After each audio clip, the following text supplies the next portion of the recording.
that, you know? Okay, we are working on it. Got it. Excellent. There we go. Good morning, fellow Toastmasters and all of you potential Toastmasters out there. Welcome to the show. This is Wake Up with Toastmasters. I am your District 115 Club Growth Director, Ken Richardson. And with me today as my co-host, the ever lovely Phyllis Trivy, Distinguished Toastmaster and past District Governor. Good morning, Phyllis. Would you like to tell us how you're doing and introduce our guest? Absolutely. I am doing fabulously today. And thank you, Ken. I'm hoping that you're having a better morning since you have a little cold going on. Today, our guest is a new Toastmaster, less than a year. I think you'll find that in our past, many of our guests have been senior Toastmasters or seasoned Toastmasters. We wouldn't want to call them old by any chance. So today we'll have a new Toastmaster to interview. Please welcome Rachel West. Good morning, Rachel. Good morning, Phyllis and Ken. Thank you so much for having me on the show this morning. Can you tell us exactly how long have you been in Toastmasters and what club do you belong to? I joined Toastmasters in December of 2021. Mm-hmm. So it's about like six-ish months. Six months. And why did you join Toastmasters? I want to know people to know that it took somebody longer to join Toastmasters than myself, which was 7 months. How long were you invited to Toastmasters before you joined? I was invited to the Holistic Toastmasters Club in January of 2021. And I did not show up to a meeting until November of 2021. So and I knew immediately at that time that I was going to join no matter what. But I instantly enjoyed the members of the club and saw that it was my place to be. It's great that you want to tell people that how long it took you to join. How many invitations did you get? Because with me, it took a long time before I went. So people should not just invite people once and say that's it. They don't want to do it. Many people want to do it. They just need more invitations. Yeah, I think mine was mindset of just having the courage to show up and start speaking in front of people, which is why I am in Toastmasters, because I want to be a speaker. I want to be comfortable speaking in front of people, but I'm terrified. So working on it and being in a small club right now is perfect. I know that you've taken on an officer role already. Do you feel that that helps bring you in every week? It does. It does. I am the educator, VP of education, and I really enjoy it. It helps me help the club grow. It helps me be involved and feel like I'm included in the club and feel that I can just have that more, I guess, authority to invite more people. I feel more confident in doing so, being the Vice President of Education. I think that that is very true. We're always told not to give our new members officer roles, but in a small club, everybody takes an officer role. And it's good to learn what's happening in the club. And there's no better way to learn than by doing. And that's what Toastmasters is all about, learning by doing. Is there something else about this club that you'd like to talk about? I really enjoy the members. We're small, we're 5 or 6 members. And it's good for me because somebody who's terrified to stand up and speak in front of people. And when I started, we were only online. We were a virtual club. Since then, we have gone hybrid. and I make myself go to the in-person meetings because I'm more comfortable talking on a screen than I am in person. And so I want to push myself outside of my comfort zone and get used to talking in front of a live audience. So that is my own personal goal, is to just always be pushing myself outside of my comfort zone and do things that are scary, because I get so many learnings and I have so much growth when I do it anyway. And how would you categorize Pathways? Did you start Pathways? Did you do it on your own? Did someone help you? Yeah, I really enjoy Pathways. I had someone walk me through, walk me through how to navigate Pathways. But once you did that, I was able to take it over and find my way around. And I really like it because it's keeping me on track. It's keeping me accountable to my goals. And it's helping me see what's coming up and what I'm looking forward to speaking on next.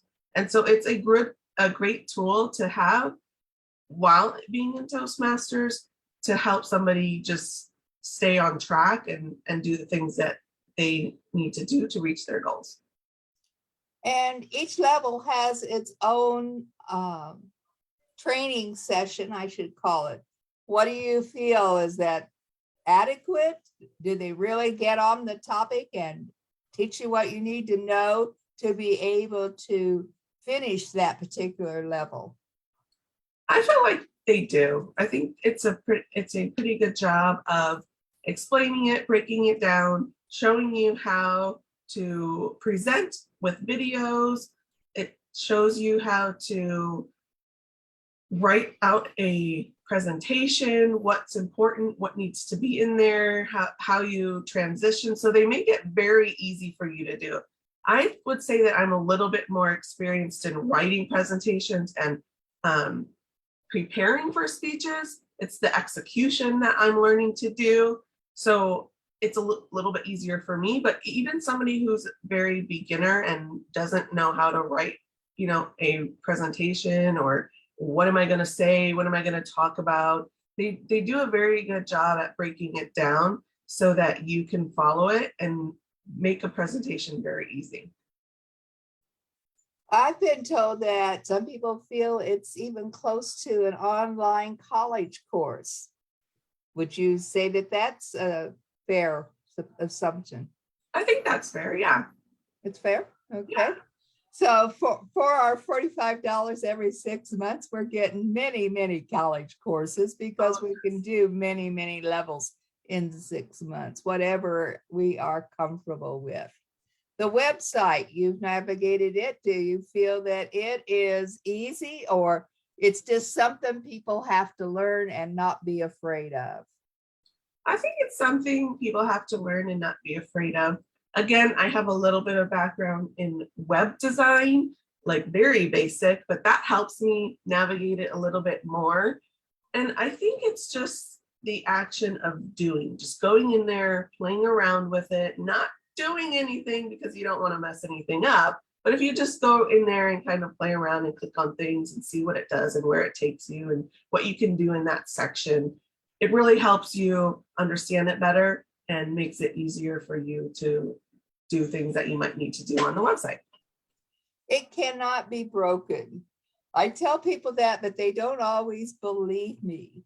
And when something goes wrong and you can't figure it out, you just leave the whole system and log back in again. That's my answer to everything if I can't get it to go where I want it to go. That's the equivalent of rebooting, right? Yeah, reboot. Just get out of there and start again. You get a whole new clean section to start on again. I want to just interject here for a moment, Phyllis, that we do have a couple of folks online. Mhm. Jennifer Smith has joined us, our public relations manager, and Carol Wayman. Good. Thanks for joining us, Jennifer and Carol. Carol says, thanks, Rachel, for sharing your perspective. And speaking in front of live people is a bigger challenge than speaking on a screen. She asks, how does having a live audience affect your presentation in a way the screen doesn't? I would say just nerves mostly because, well, I pandemic 2020 happened, and so I turned to Zoom just like everyone else. I got outside of my comfort zone and started doing podcast interviews. So I got very comfortable with speaking on a screen in front of people.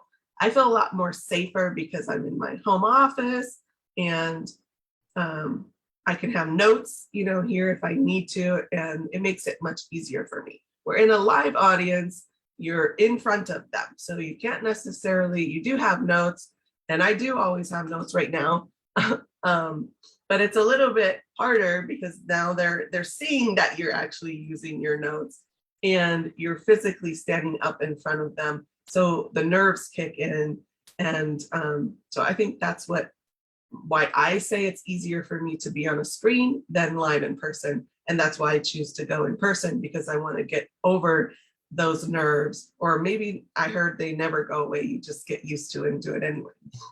Well, I would have to agree with that. I don't know if Phyllis would too. I still get nervous. I've been a Toastmaster for 15 years, and I know Phyllis has been a Toastmaster for a little bit longer than that. We're both in the experienced category. But even today, when I get up to give a speech, I have a little bit of butterflies. And I want to circle back to one of the things you said about using notes. And I think the use of notes sometimes gets a bad rap in Toastmasters, because we say we want to be at a level where we don't need notes. And all that's great and wonderful. But I'm an advocate of not leaving that option until you're really ready. I think that having some notes particularly in the early stages, shouldn't be viewed as this is something we've got to get rid of as soon as we can. So I think you gradually phase those notes out at your pace, and that's the other thing I really like about Toastmasters is it is self-paced. So there you go. Carol says, thanks, Rachel, Phyllis, and Ken.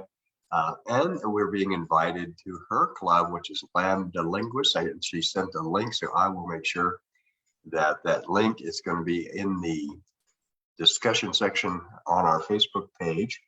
And if you want to attend, now, Carol, you need to tell us when, all right? She sent the link, but she didn't tell me when they meet. And I'm sure I can look it up. But anyway, and then one other thing, I'm going to turn it back to you, Phyllis. As you can tell, I'm struggling with a little bit of a cold. I was a little worried because I was at the contest last week, and the Toastmaster sitting next to me subsequently announced that he was positive for COVID.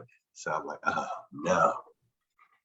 So of course, I started developing this cold, and you know how you can feel it coming on.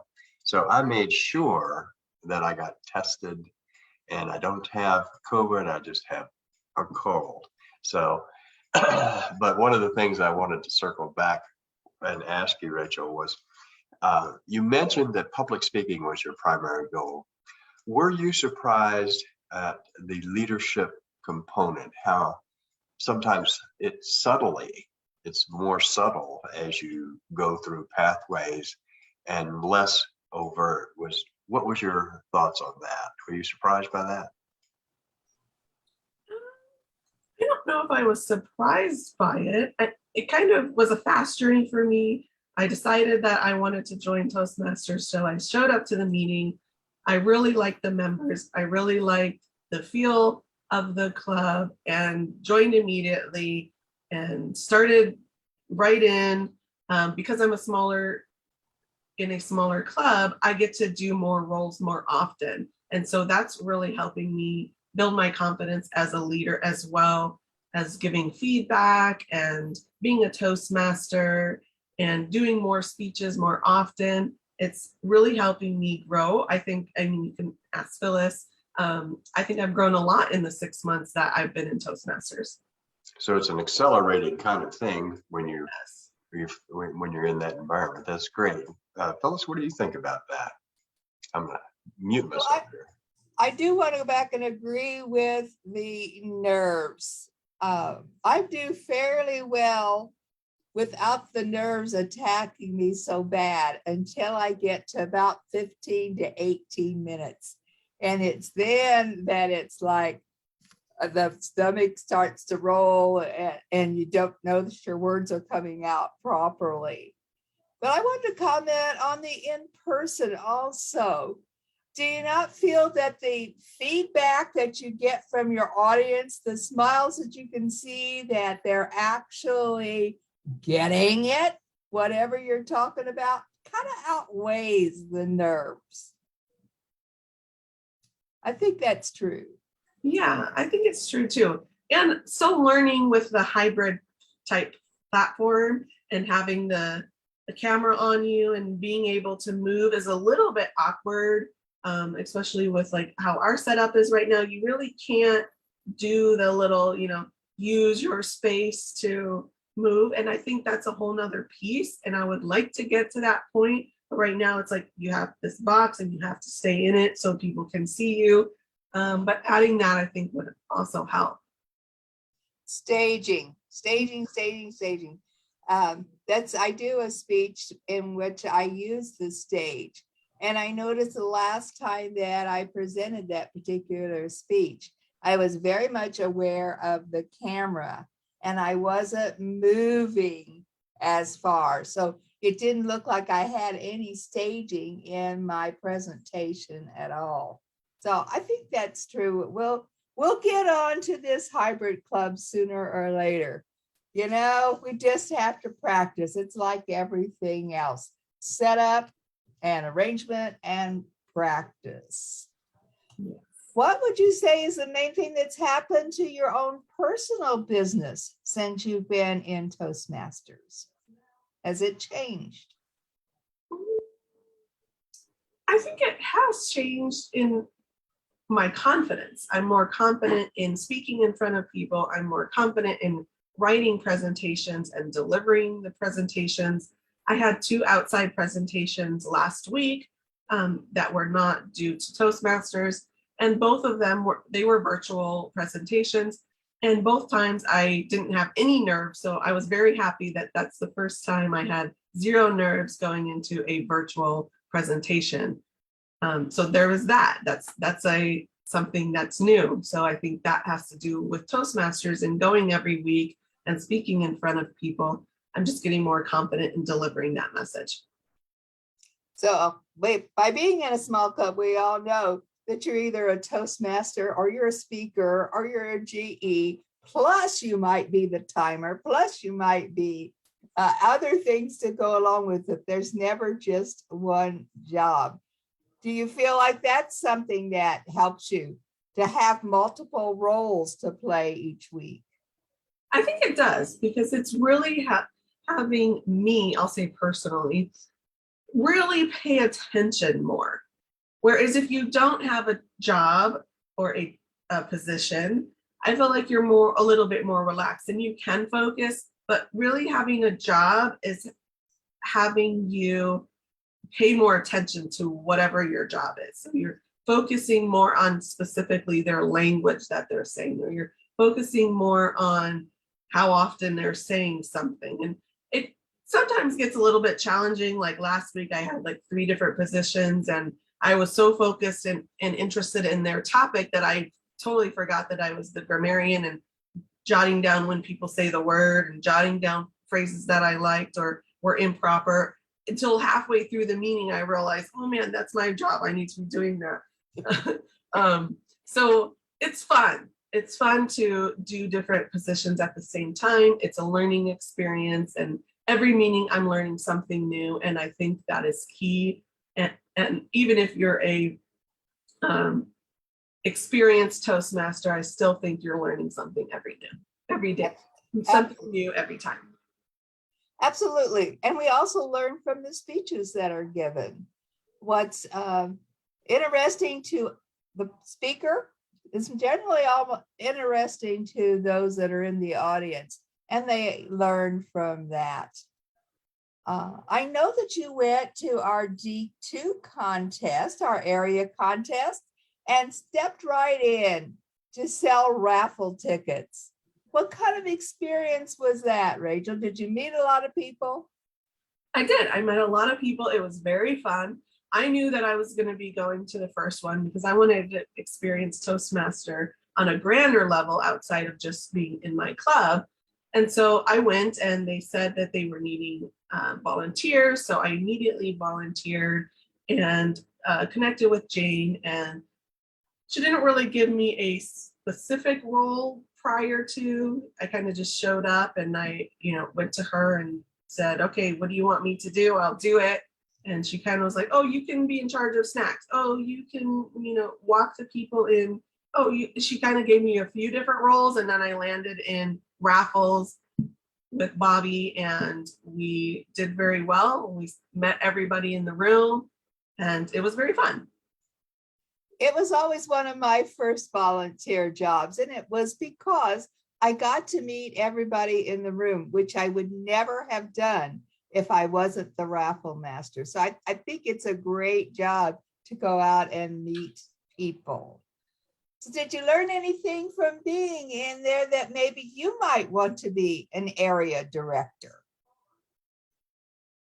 I don't know if I'm ready for that yet. But I definitely want to keep going. I want to keep learning. Doing the roles in my chapter is helping build the confidence to do it maybe on a larger scale. And yeah. Did you think you might ever want to compete, Rachel, in a contest? So eventually. Well, I think, that's the thing that got me really outside of my club was I joined to become a better speaker. And once I found competitive speaking, I was pretty much overjoyed. Every year, of course, I'm not eligible now because I'm a district officer, but when I was always ready for a contest. No matter what it was, I wanted to participate.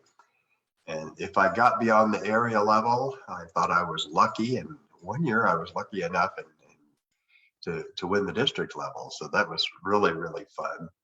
And every year we have, the international contest, but the second contest, we rotate. So this year we're doing the evaluation. I think last year we did tall tales, year before that, humorous.